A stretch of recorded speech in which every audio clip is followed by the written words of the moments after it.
Hello guys, welcome to another video. दोस्तों, आज मैं एक और स्टोरी को ट्रांसलेट करने जा रहा हूं और हमेशा की तरह मैं इसे हिंदी में ट्रांसलेट करूंगा।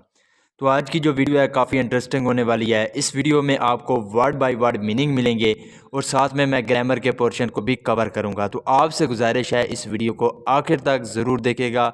वीडियो शुरू करते हैं। वीडियो का जो टाइटल है वो है the cycle of evil. Cycle कहते हैं चक्कर को, तो इविल कहते हैं बुराई को। तो इसका क्या मतलब हुआ? द साइकिल ऑफ इविल यानी कि बुराई का चक्कर। तो ये था हमारा टाइटल। इसको मज़ीद पढ़ते हैं। Once there was a king who was so cruel and unjust that his subjects yearn for his dethronement और डेथ।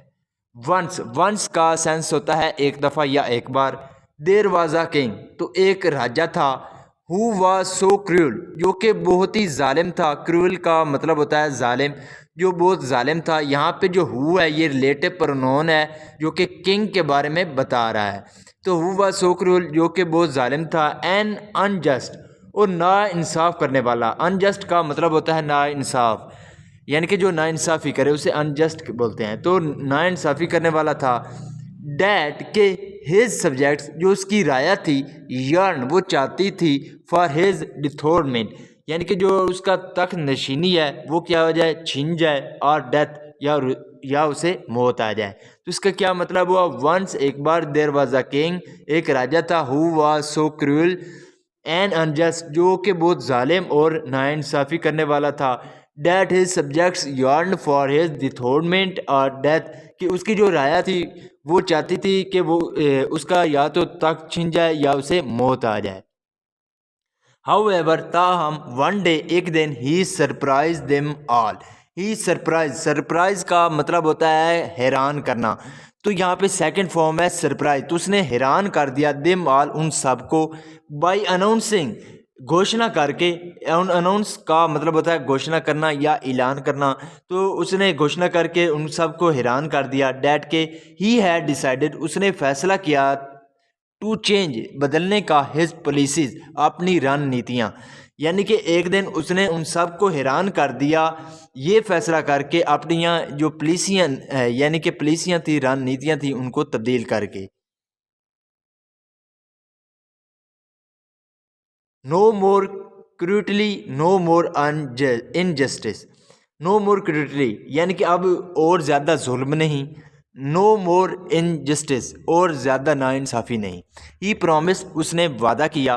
प्रॉमिस का मतलब होता है वादा करना। उसने वादा किया। And he was as good as his word, और वो उतना ही अच्छा था जितने उसके अल्फाज से। He became known as the gentle monarch. He became, वो हो गया क्या, नॉन। ही बिकेम नॉन, वो जानने लगा, एज द जेंटल मुनार, तो जेंटल मुनार के रूप में वो जानने लगा। Month after his transformation, one of his minister plucked up enough courage to ask him what had brought about his change of heart, and the king answered। यहाँ तक देखते हैं। मंथ आफ्टर यानी कि महीनों बाद, हिज ट्रांसफॉर्मेशन, ट्रांसफॉर्मेशन का मतलब होता है बदलाव। तो उसके बदलाव के महीनों बाद, वन ऑफ हिज मिनिस्टर, तो उसके मंत्रियों में से एक मंत्री ने पूछा क्या, pluck up enough courage to ask, तो उसने हिम्मत जुटाई पूछने की उससे, वट हैड ब्रॉट, कि क्या चीज़ लाई, about his change of heart, यानी कि उसके दिल में ये जो बदलाव आया है वो किस तरह है, उसने पूछा। एंड द किंग आंसर्ड, और जो राजा था उसने जवाब दिया। यानी कि महीनों बाद इस बदलाव के, उसके मिनिस्टरों में से एक मिनिस्टर ने उससे पूछने की हिम्मत जुटाई। उसने पूछा कि उसके दिल में ये कैसे बदलाव आया। तो राजा ने जवाब दिया, एज वंस, कि एक बार, I was galloping through forest, I caught sight of a fox being chased by a hound. I was galloping, galloping का मतलब होता है हड़बड़ी में कहीं जाना, यानी कि तेज़ी से गुजरना। तो यहाँ पे वाज के साथ वर्ब की फोर्थ फॉर्म है। जब वाज या वर्ब के साथ वर्ब की फोर्थ फॉर्म का यूज़ किया जाता है तो वो पास्ट कंटिन्यूअस टेंस का वाक्य कहलाता है। तो आई वाज गलोपिंग, मैं गुजर रहा था, थ्रू फॉरेस्ट, जंगल में से, आई कॉट साइट का मतलब होता है नज़र पड़ना। तो मेरी नज़र पड़ी ऑफ अ फॉक्स, एक लोमड़ी पर, बीइंग चेज, जिसका पीछा किया जा रहा था। चेज का मतलब होता है पीछा किया जाना, तो उसका पीछा किया जा रहा था बाय अ हॉट। हॉट कहते हैं शिकारी कुत्ते को। तो उसने कहा कि एक दफ़ा मैं जंगल में से तेज़ी से गुजर रहा था कि मेरी नज़र पड़ी एक लोमड़ी पर जिससे चेज किया जा रहा था, यानी कि जिसका पीछा किया जा रहा था एक शिकारी कुत्ते के द्वारा। The folks escaped into his hole, but not before the haunt had bitten into its leg and lamed it for life. The folks escape, तो जो लोमड़ी थी एस्केप, वो भाग गई इनटू हिज होल, अपने होल में, अपनी बेल में, बट नॉट बिफोर, ना कि इससे पहले, द हॉन्ट, जो शिकारी कुत्ता था, हैड बाइटन, उसने काट लिया था, इनटू इट्स लेग, उसकी टांग पर, एंड लैम्ड का मतलब होता है लंगड़ा कर देना, तो उसने लंगड़ा कर दिया उसको फॉर लाइफ, जीवन भर के लिए। यानी कि उसने कहा कि जो लोमड़ी थी वो भाग गई अपनी होल बिल में, लेकिन इससे पहले नहीं, जो इससे पहले जो शिकारी कुत्ता था उसने उसे काट लिया था उसकी टांग पर, और उसे जीवन भर के लिए उसे लंगड़ा कर दिया। लेटर बाद में, when I road into a village, road का मतलब होता है राइड की सेकंड फॉर्म है रोड, जिसका मतलब होता है घुड़सवारी करना। तो when I road into a village, जब मैं घुड़सवारी करके एक गांव आया, आई सॉ, सी की सेकंड फॉर्म है सॉ, मैंने देखा, द सेम हॉन्ट, उसी शिकारी कुत्ते को देखा, बार्किंग, भौंकते हुए, एट अ मैन, एक आदमी पर। यानी कि उसने कहा जब मैं घुड़सवारी करके एक गांव में आया, मैंने उसी कुत्ते को एक आदमी पर भौंकते हुए देखा। इवन एज आई वॉज, यहाँ तक कि मैंने देखा, the man picked up a huge stone. Pickup का मतलब होता है उठाना, यहाँ पे सेकंड फॉर्म है पिक्ड अप। तो उसने एक बहुत बड़ा स्टोन यानी कि पत्थर उठाया, and flung it at the haunt. Flung का मतलब होता है मारना या फेंकना, तो उसने फेंका उसको एट द हॉन्ट, उस शिकारी कुत्ते पर, ब्रेकिंग इट्स लेग, जिससे उसकी क्या होगी, टांग टूट गई। The man had not gone for, कि जो आदमी था, हैड नॉट गॉन फार, वो काफ़ी दूर नहीं गया था। व्हेन ही वॉज किक्ड, जब उसे किक यानी कि लात मारी, बाय अ हॉर्स, एक घोड़े के द्वारा उसे लात मारी गई। His knee was shattered, his knee, उसका जो घुटना था, वॉज शैटर, शैटर का मतलब होता है टूट जाना, तो उसका जो घुटना था वो टूट गया। And he fell on the ground, fall की सेकंड फॉर्म है फेल, और वो गिर गया ऑन द ग्राउंड, ज़मीन पर। डिसेबल्ड फॉर लाइफ, और जीवन भर के लिए डिसेबल हो गया। The horse began to run, but it fell in to a hole and broke its leg. The horse began to run, तो जो घोड़ा था, बिगैन की सेकंड फॉर्म है बिगैन, उसने शुरू कर दिया टू रन, भागना, but it fell in to a hole, लेकिन वो गिर गया एक बिल में।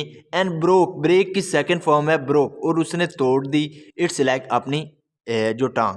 यानी कि जो घोड़ा था वो काफ़ी दूर नहीं गया, यानी कि उसने भागना शुरू किया, लेकिन वो एक बिल में गिर गया, जिससे क्या हुआ, उसकी टांग टूट गई।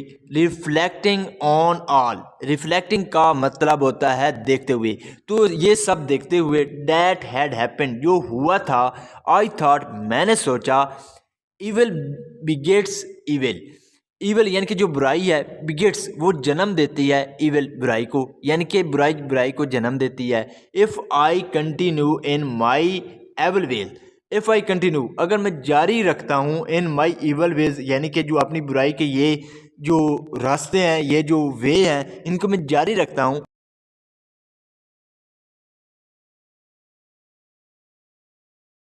आई will surely be overtaken by एवल।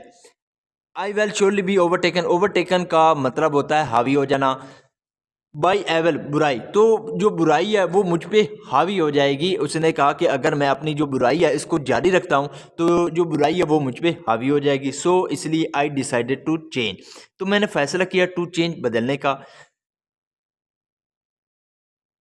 The minister went away convinced that the time was ripe to overthrow the king and seize the throne. The minister went away, तो जो मिनिस्टर था वेंट अवे, गो अवे की second form है went away, तो वो चला गया। Convinced, convince का मतलब होता है राज़ी, किसी को राज़ी करना, तो उसने राज़ी करते हुए यानी कि वो चला गया। डैट के द टाइम वाज राइप, कि जो वक्त है वो क्या है, राइप, पका हुआ है। To overthrow the king, overthrow का मतलब होता है उखाड़ फेंकना, तो उखाड़ फेंकने के लिए द किंग, राजा को, एंड सीज द थ्रोन, और उसका तख्त छीनने के लिए। यानी कि जो मिनिस्टर था वो ये यानी कि राज़ी होकर वो चला गया कि जो वक्त है वो पका हुआ है राजा को उखाड़ फेंकने का और उससे तख्त छीनने का। अमर्स्ड इन थॉट, अमर्स्ड का मतलब होता है डूबना, इन थॉट तो सोच में डूबते हुए। He did not see the steps in front of him and fell, he did not see, उसने नहीं देखा द स्टेप, जो स्टेप थे यानी कि जो आगे स्टेप थे उन्होंने उसने नहीं देखे थे, इन फ्रंट ऑफ हिम, अपने सामने, एंड फेल और गिर गया, ब्रेकिंग हिज नेक, अपनी गर्दन को तोड़ते हुए। यानी कि वो इसी सोच में डूबा हुआ था और उसने आगे नहीं देखा स्टेप्स को जो उसके आगे थे, और वो गिर गया और अपनी गर्दन तोड़ दी। वाइजली सेड, यानी कि अक्लमंदी से कहा गया है, keep clear of evil thoughts and deed, keep clear of evil thoughts and deed का मतलब होता है कि बुरी सोच और कामों से दूर रहो। So this is the video guys, अगर आपको पसंद आई हो तो इस वीडियो को लाइक कर दें, चैनल को सब्सक्राइब कर दें ताकि इसी तरह की आने वाली वीडियो आप तक पहुंचती रहे। Have a nice day, good bye.